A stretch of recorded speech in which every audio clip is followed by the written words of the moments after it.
Ipinatupad ngayong araw ang 1 peso and 50 centavos per liter na taas presyo sa diesel at 75 hanggang 80 centavos per liter na pagtaas sa gasolina at kerosene. Ang ilang mangingisda tuloy sa Lipa City dumadaing na rin sa patuloy na pagtaas sa presyo ng gasolina. Para sa detalye, makakasama natin live si Denise Abante. Denise?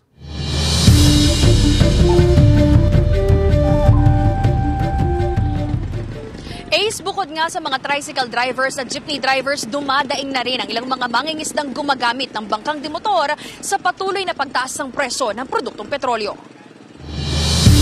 Epektibo ngayong araw, February 6, ang taas presyo sa mga produktong petrolyo na ipinatupad ng mga kumpanya ng langis. Tumaas ng 75 centavos ang kada litro ng gasolina, 1 peso and 50 centavos ang itinaas sa presyo ng diesel habang 80 centavos naman sa kerosene. Ayon sa Department of Energy, nangingibabaw na dahilan pa rin sa pagtaas sa presyo ang tensyon sa Red Sea at ang pagtaas ng demand sa ilang bansa sa Asia. Una, yung pagtaas muli ng oil demand na sa ASEAN region, particularly sa malalaking bansa kagaya ng China at India. And then, yung patuloy pa ring tensyon na nangyayari sa Middle East, lalo na doon sa pagdaan sa Red Sea. Thirdly, yung announcement na tuloy yung plano ng OPEC countries na magkaroon ng production cut na around 2.2 million barrels per day. Pahirap na raw ang sunod-sunod na pagtaas sa presyo ng langis para sa ilang mangingisda gaya ni Rene. Matumal na nga raw ang huli ng mga isda,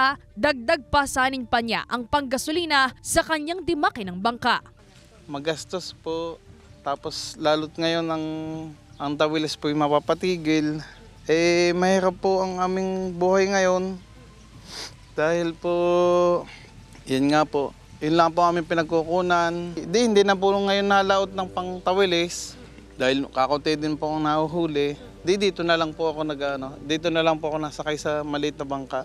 Hindi na po namin ginagamit ang dimaki na. Pang-ulamin lang, tapos pandagdag lang po sa pambili ng bigas. Ganito rin ang sentimiento ng mangingisdang si Mang June na apektado rin ang pagpapalaot at umaasang bumaba na sana ang presyo ng langis sa mga susunod na linggo. Pag mahina nahuhuli dito, dumadayo kami doon sa bandaroon, sa dulo. Ay di malaking konsumo sa gasolina. Ay pag tumaas ang presyo, talagang kami merong huhuli kalaang ng 1-2 kilo. Ay di malaking epekto talaga. Kung maaari lang po nahihiling natin sa kinauukulan na mag-rollback naman ang presyo. Pero ayon sa DOE, masyadong maaga pa para sabihin natin kung ano yung magiging direksyon ng presyohan next week. Kasi ang presyohan naman ng petroleum product, yung baring average trading for this week versus the previous week. So kung ano yung difference, yun ang i-apply sa susunod.